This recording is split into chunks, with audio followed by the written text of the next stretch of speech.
Hello and welcome to our BBC School Report. Today we'll be speaking about sports in young people and how it affects their lives.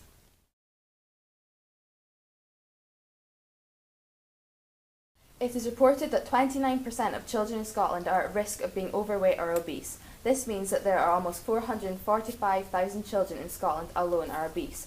We will now have an interview with Mr Berzoni, the Active Schools Coordinator, about this issue.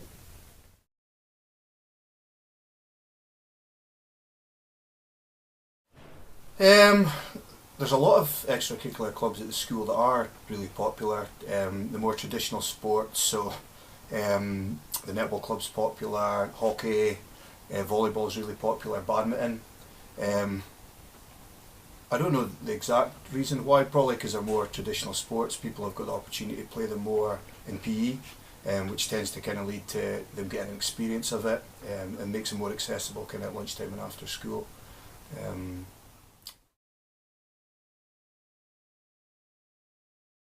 Well, I know from last year that there were more girls that take part in extracurricular sport and activity in this school.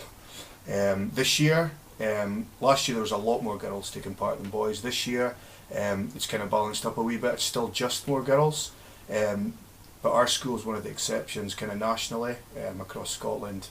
There are more boys taking part than girls, so we're kind of a wee bit of the exception, but it is balancing out a wee bit now. So why do you think that is? I don't know. Because, like I said, there's a lot of programmes on Fit for Girls. There's a lot of active dance stuff for girls that are put on because there is a national problem with drop off in girls kind of when they come into secondary school. We always seem to be different here. I don't know if it was just we've got a really exceptional bunch of girls. I don't know if some of the activities encourages more girls to take part with the hockey, which is open to both, but the girls football, the volleyball. I don't know the exact reasons, but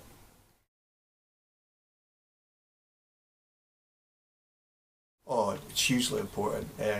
Not just, there's a whole heap of reasons, not just to keep, obviously if people are keeping fit and physically active, they're healthier, their body's healthier, helps with obviously obesity, which is a big thing in children and young people in Scotland, but also mentally. Exercise plays a huge part in your mental health. Any sort of activity makes you feel better. I think anyone who takes part in sport would probably agree with that. And also socially, pupils that take part in sport and extracurricular sport in school are meeting new people, especially when they come into S1. I'm sure you guys are the same. You meet new people, you meet new friends. It's not just about taking part in sport, it's kind of interacting with people, out with kind of classes and things, so it's hugely important.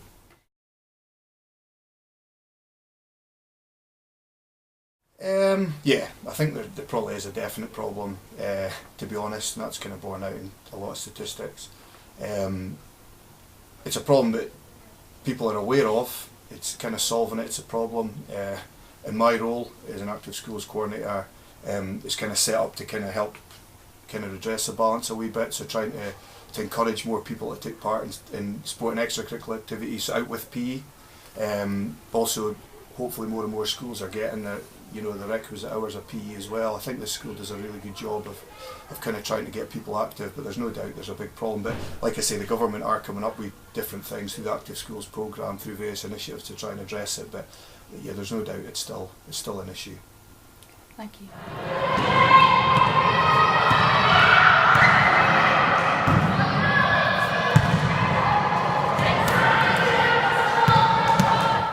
Healthy eating is also a big part in young people's lives. Diet is about 70% of keeping fit and healthy in all ages. The school nurse will now tell us more on the topic.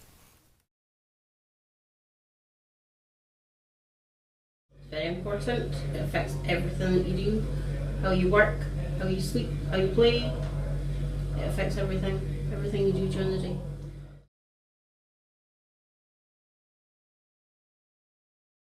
Have access to them, but it's whether they make the choice to have them.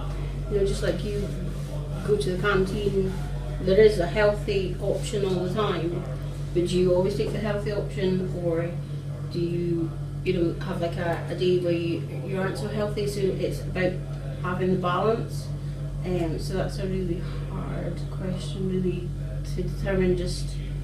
I don't see what people eat. See, I just see the effects of when they haven't eaten the right thing.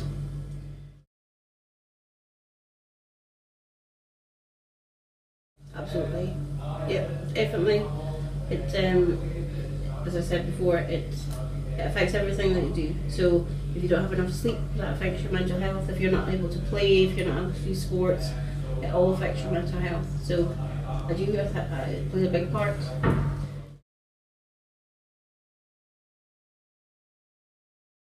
I would say there's a particular age group. I can't say, like 13-year-olds or, but kind of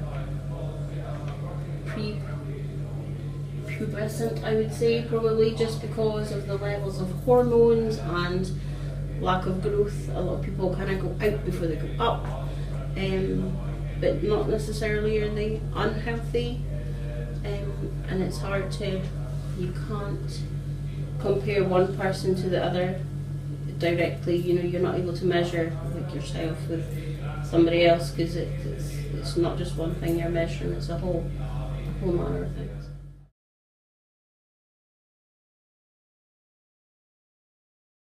It's all about education. It's the best education, and helping people make the right choices, and having access to all the materials, the education there. So it's a hard one, and wanting people to learn. So it has to be a two-way thing. They have to have access to it, and then people want to learn as well. So it's a 50-50. Thank you for that. Gordon schools get approximately 90 minutes a week in core PE. However, the recommended time is 180 minutes a week. This means that pupils are only getting half of what their weekly exercise should be. So where are they getting this other half from? Mr. Emsley is now going to tell us his view on the PE programme.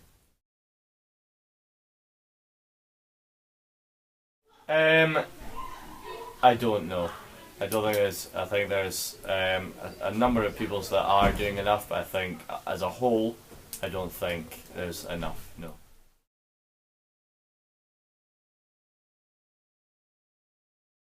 I think some pupils definitely are. Again, like I said in the last question, there's a number of pupils that get way past that, which is excellent.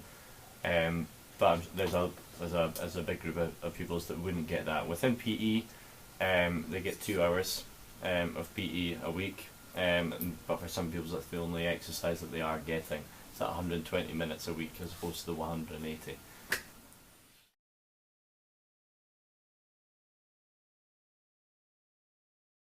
I think in this school, certainly, yeah. I think we've got a vast array of extracurricular clubs. We do a vast array of sports within PE. I think we cater for a wide variety of different sports and needs within pupils for across schools. So I think, yeah, there's definitely a big enough range, yeah.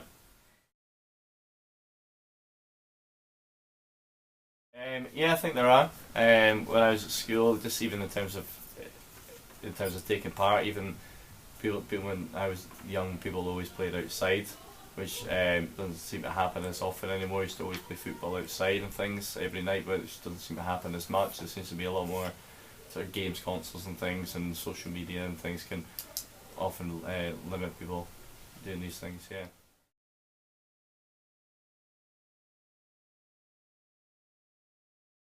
I think to an extent it has, yeah. Just speaking to pupils who are in classes and my register class, who speak about how various things and how often they're on social media and speak about things like streaks, which I fail to understand fully, and it seems like that is a bit of an obsession, yeah.